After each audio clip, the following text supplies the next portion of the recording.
दोस्तों, जनशक्ति डिजिटल में आप सबों का स्वागत है। मैं हूं जयप्रकाश। आज हमारे बीच जनशक्ति के संपादक अजय कुमार जी हैं। हम उनसे बिहार के मसलों पर बातचीत करेंगे और अभी जो बिहार में गहन मतदाता पुनरीक्षण चल रहा है, इस पर भी बातचीत करेंगे। बिहार के लॉ एंड ऑर्डर पर बात करेंगे। तो अजय जी, आपका बहुत बहुत स्वागत है जनशक्ति डिजिटल पर। धन्यवाद। जैसा कि आप देख रहे हैं, अभी एक महीने से अभी अगले 25 जुलाई तक ये चलना है गहन मतदाता पुनरीक्षण जो चुनाव आयोग ने शुरू किया है।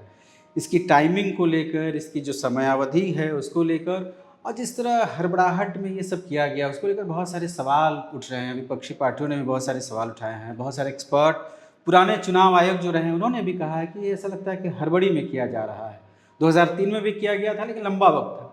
आपको क्या लगता है, क्या इसका उद्देश्य है? वाकई नया मतदाता सूची बना लेना है, या जो शंका है कि बहुत सारे लोगों के नाम कट जाएंगे जो जायज़ वोटर हैं, तो क्या आपको क्या लगता है इस विषय पर? देखा जाए, अभी जो निर्वाचन आयोग मतदाता सूची का विशेष गहन पुनरीक्षण कर रही है, इस गहन पुनरीक्षण की प्रक्रिया, इसमें जो समयावधि है, इसके लिए जो दस्तावेजों की मांग की जा रही है, यह इस बात को दर्शाता है कि निर्वाचन आयोग की मंशा कहीं से साफ नहीं है। निर्वाचन आयोग दबाव में है। केंद्र की सरकार चाह रही है कि निर्वाचन आयोग के माध्यम से बिहार में मतदाताओं की संख्या की छटनी कराई जाए, और यह बिहार तो एक प्रयोग किया जा रहा है। आने वाले वक्त पर निर्वाचन आयोग घोषणा कर चुकी है कि पूरे देश के मतदाताओं का नाम रिवीजन किया जाएगा, गहन पुनरीक्षण किया जाएगा। और सबसे बड़ी बात है कि मतदाता सूची के पुनरीक्षण का अधिकार निर्वाचन आयोग को प्राप्त है, लेकिन नागरिकता साबित करने का अधिकार निर्वाचन आयोग के पास नहीं। निर्वाचन आयोग जिस तरह से मतदाता सूची का विशेष गहन पुनरीक्षण कर रही है, यह सिर्फ मतदाता सूची का पुनरीक्षण नहीं है, यह नागरिकता होने का प्रमाण पत्र साबित करने जैसा है, जो निर्वाचन आयोग के अधिकार क्षेत्र से बाहर है। यह गृह मंत्रालय का मामला है और निर्वाचन आयोग विवाद के घेरे में आ गया है। निर्वाचन आयोग एक विश्वसनीय संस्था है और आम जनता का विश्वास निर्वाचन आयोग से उठते जा रहा है। मामला सर्वोच्च न्यायालय में है, 28 जुलाई को फैसले आने हैं, लेकिन निर्वाचन आयोग जिस आनन फानन ढंग से बिहार में मतदाता सूची का विशेष गहन पुनरीक्षण का आदेश दिया, 1 महीना से कम समय में हर दरवाजे पर जाकर 8 करोड़ मतदाताओं का नाम शामिल करना एक यक्ष सवाल है। पिछले बार जब गहन पुनरीक्षण हुआ 2003 में, तो 1.5 से 2 वर्ष लगे थे, और इन 1.5 से 2 वर्ष को 1 महीना में पूरा करना यह कतई संभव नहीं। इसलिए भी मतदाताओं को एक संदेह है कि इस विशेष गहन पुनरीक्षण के नाम पर ये चुनाव आयोग मतदाताओं के मताधिकार को छीनने का प्रयास कर रही है। यह वोटबंदी जैसा अभियान है, और यह तमाम चीजें केंद्र सरकार के इशारे पर हो रहा है, केंद्र सरकार के कहने पर हो रहा है। यह भी आम मतदाताओं में बिल्कुल स्पष्ट दिख रहा है। तो मतलब इसको ऐसे देखिए कि आपके के अनुसार क्या चुनाव आयोग दबाव में काम कर रहा है? और ये भी आपने ठीक कहा, और ये भी एक सवाल बार बार उठ रहा है, ये पहली बार शायद हो रहा है कि ये जिम्मेदारी चुनाव आयोग की थी कि जो भी 18 साल से ऊपर के हो गए हैं उनको मतदाता सूची में शामिल करना है। ये शायद पहली बार है कि मतदाताओं को कहा जा रहा है कि आप साबित कीजिए कि आप मतदाता हैं। तो क्या, और आपने कहा कि वोट छटनी, क्यों चुनाव आयोग ऐसा कर रहा है? देखिए, चुनाव आयोग एक स्वतंत्र संस्थान है। चुनाव आयोग की अपनी विश्वसनीयता रही है।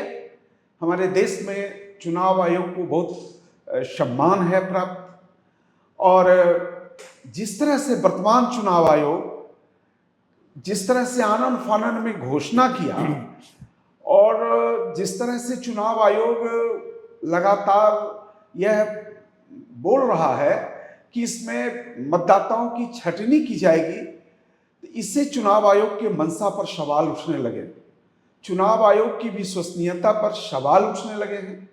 और जिस तरह से मतदाता सूची में नई प्रविष्टि का एक प्रावधान किया गया, जो 12 दस्तावेज मांगे जा रहे हैं वे मतदाताओं के पास नहीं है। मतदाता के पास आधार कार्ड है, मतदाता के पास वोटर पहचान पत्र है, मतदाता के पास राशन कार्ड है, मतदाता के पास जॉब कार्ड है, लेकिन इन कार्डों का जो सरकार ही मुहैया कराए हुए है, ये निर्वाचन आयोग दस्तावेज में नाम दर्ज करने के लिए मतदाता सूची के लिए यह आवश्यक नहीं समझ रहा है, इसकी मान्यता नहीं दी है। और जो मान्यता 12 दिए गए हैं वो मतदाताओं के पास है नहीं। मतदाता उहापोह की स्थिति में कहाँ से लावे? उसमें खासकर महिला मतदाता परेशान हैं कि उन्हें माता पिता के जन्म तिथि और जन्म प्रमाण पत्र जमा करने हैं। अब ये बड़ा सवाल हो गया है। जो विस्थापित वोटर्स हैं उनके लिए संकट है। पंजाब में रह रहे हैं, हरियाणा रह रहे हैं, वे कलकत्ता रह रहे हैं, हैदराबाद हैं, वो कैसे मतदाता सूची में नाम दर्ज करा पाएंगे? बिल्कुल ठीक कहा आपने। और खासकर बिहार जैसे प्रदेश में अभी बारिश का मौसम है, कई इलाकों में बाढ़ की भी स्थिति है, लगातार नदियों में पानी बढ़ता जा रहा है। तो जो बेघर लोग हैं, जो गरीब लोग हैं, जो झोपड़ी में रहते हैं, उनके पास तो कोई कागज़ सच में नहीं होगा। लगभग एक आंकड़ा है कि 3.5 करोड़ से ज़्यादा या थोड़ा कम लोग बिहार से बाहर रहते हैं। उनका क्या होगा? ये सारे मसले हैं। चुनाव आयोग को इस पर सोचना चाहिए। सुप्रीम कोर्ट ने भी कहा कि आप आधार कार्ड, राशन कार्ड और इसकी वोटर कार्ड हो, उसके बारे में सोचिए। लेकिन चुनाव आयोग ने अभी तक कोई अधिसूचना, कोई नोटिस जारी नहीं किया। अगली 21 को, 28 को फिर सुनाई, 21 तारीख को। तो ये तो एक मसला चल ही रहा है। हम बिहार के बारे में थोड़ा आपसे जानना चाहेंगे कि बिहार अभी लगातार लॉ एंड ऑर्डर की सिचुएशन बहुत ही ख़राब हो रही है। दिन दहाड़े, आधी रात को, दिन में हत्याओं का सिलसिला चल रहा है। 15 से 20 मर्डर पिछले कुछ दिनों में हो गए हैं राजधानी के भीतर, और राजधानी से बाहर आप समझिए पूरे बिहार में।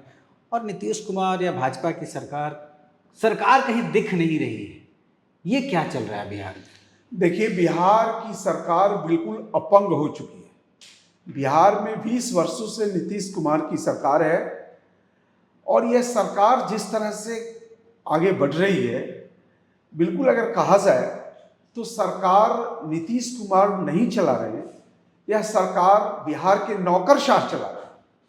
बिहार में भाजपा बैकसीट ड्राइव कर रही है इस सरकार, और बिहार में जिस बड़े पैमाने पर अफसरों का तबादला किया गया है, नित्य नए तबादले हो रहे हैं भारतीय प्रशासनिक सेवा के अधिकारियों का, भारतीय पुलिस सेवा के अधिकारियों का, बिहार प्रशासनिक सेवा के अधिकारियों का, बिहार अभियंत्रण सेवा के अधिकारियों का, तमाम विभागों में बड़े पैमाने पर ट्रांसफर पोस्टिंग चलाए जा रहे हैं।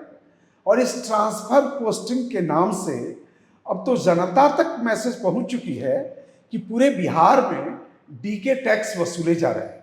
इन अफसरों से ट्रांसफर और पोस्टिंग के नाम पर बड़े पैसे की धन उगाही की जा रही है।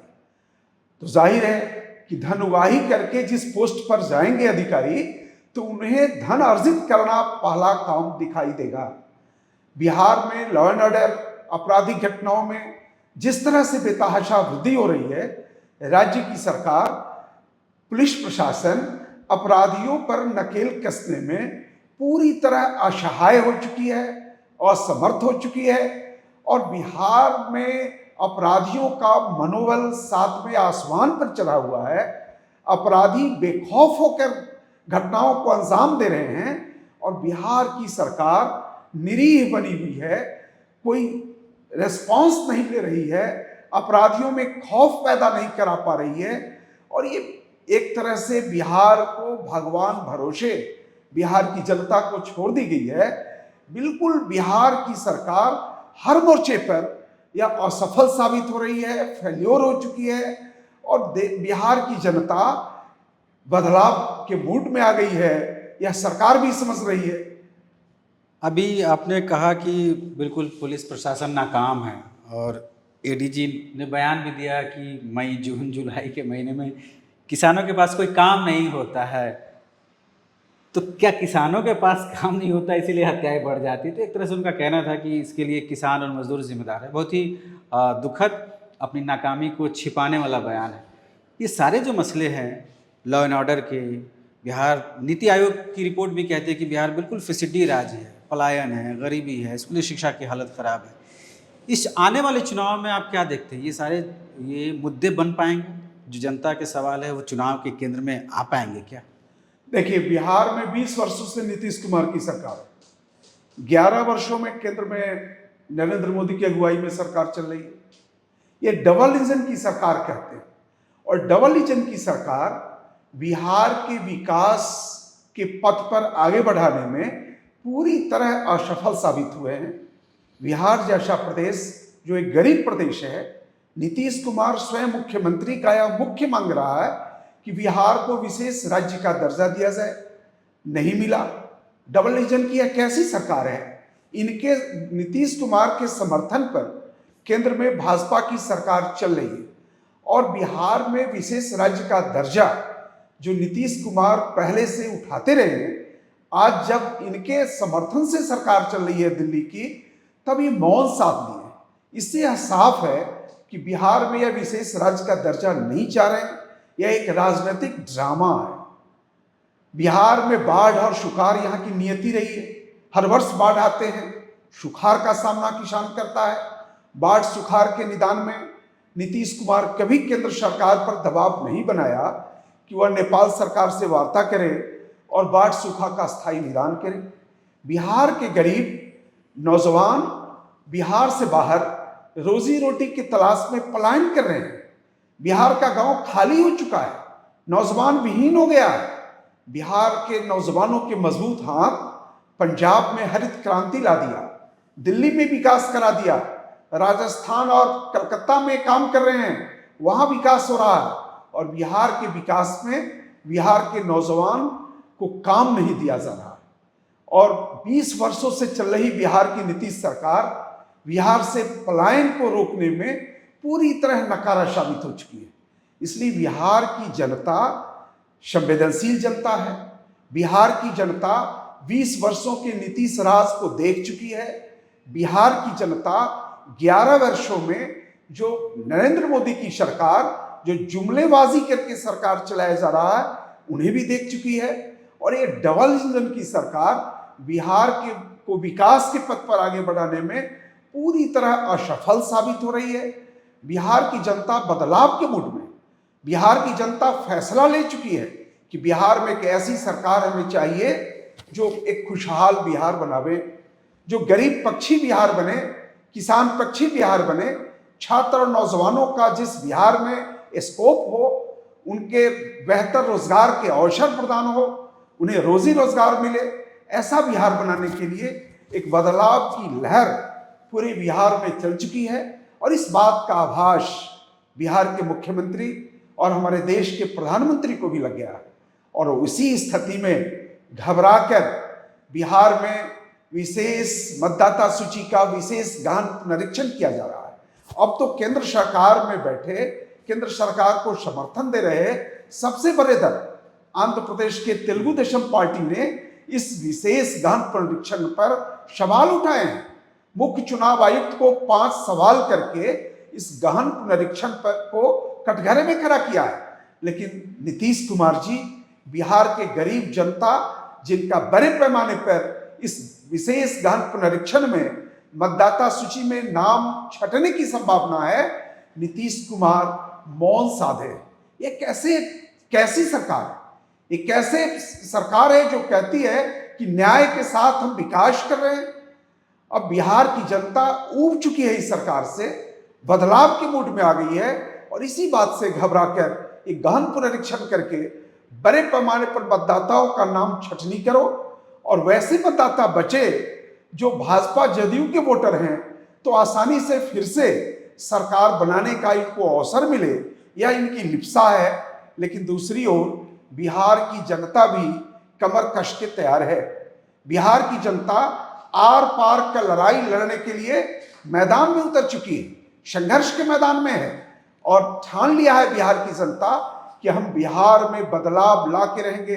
एक नया बिहार बनाने के लिए, एक खुशहाल बिहार बनाने के लिए, एक समृद्ध बिहार बनाने के लिए बिहार की जनता ने जो कमर कसी है, यह निश्चित तौर पर आने वाले विधानसभा चुनाव में यह दिखने को मिलेगा। बहुत बहुत शुक्रिया। हमारा समय यही समाप्त हो रहा है। इन तमाम मुद्दों का चुनाव पर क्या असर होगा, आने वाला वक्त तय करेगा कि बिहार किस करवट बैठता है। आप सबका बहुत बहुत शुक्रिया। मैं धन्यवाद देता हूं अजय जी को, आपने वक्त निकाला हमारे साथ बातचीत के लिए। आप सब लोग जनशक्ति डिजिटल से जुड़े रहे अच्छी और सच्ची खबरों के लिए। आप सबों का बहुत बहुत शुक्रिया।